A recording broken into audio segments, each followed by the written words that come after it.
So this is, I mean, this is basically why I use e-collars with my dogs anyway. I send them out with owners because I don't trust people to be able to handle their dogs properly, because the leash work is awkward for a lot of people, and let's be honest, most people don't practice. So I like to send them out to empower the owner, but this is what they're for. And you know, she really doesn't need it. He probably doesn't need it, but he's just such a freak. I keep it on him. But you know, I'm paranoid about safety, so I have it on her at least at night. And look, you know, a lot going on. People around, even though it's Christmas. The street's right there.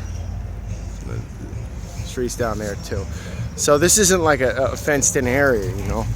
And I let them run around in here. This is Saratoga Park. Kind of do their thing. You know, I throw the ball to them a lot. And dogs come through here all the time too. And if I call them, they come back. And that's it. I mean, they have greater freedom. This is the end point. And you know, a lot of people, their dogs, they just kind of hang out with them. They're not going to run away. And that's great, but you know, a lot of dogs aren't like that. I would say the vast majority of them aren't. You know, it's just kind of something they do. It's almost like, for a lot of them, happy-go-lucky dogs are probably the worst with this, but they turn into a game where they try to run away from the owner. And you know, it can get them killed. So, you know, it's like they can have less freedom, or you can do this with your dog and try to use food. But you know, if your dog sees a stimulus that they're more interested in than the food, and this is most frequently prey, it won't matter. They won't come back to you. So correction, and this is the same for everything in dog training. You need to correct your dog to override stuff that they find more appealing than whatever form of positive reinforcement you're using, whether it's food, which I don't use, but it could be a toy, it could be praise, whatever. There's always going to be at least a few things that they value more highly.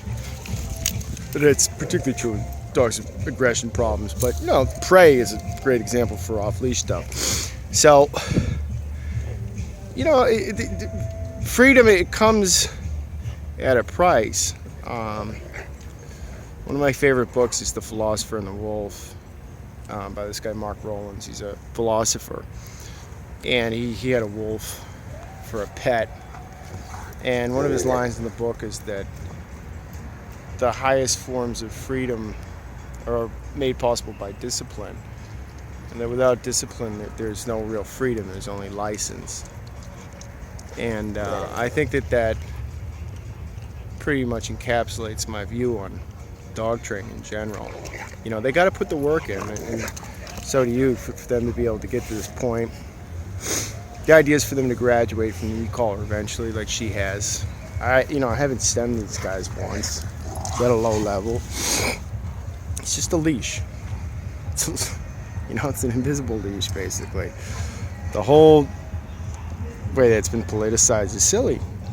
But this is what it's for. I mean, they're pretty fucking happy. You know what I mean? Dewey! Hi! How are you? Alright, that's it. I'm done ranting. But anyway, this is the goal. I mean, just for them to... A lot of people do this a lot with their dogs, by the way, and they think it's safe, and it isn't.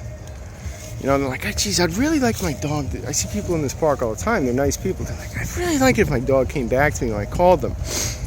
I'm like, well, don't you think you should do something about that? You see those cars over there? Like, all right, you're taking a hell of a risk, especially in a place like New York City. So, you know, the level of control you have to have over your dog in New York, it's on a different level than in other places.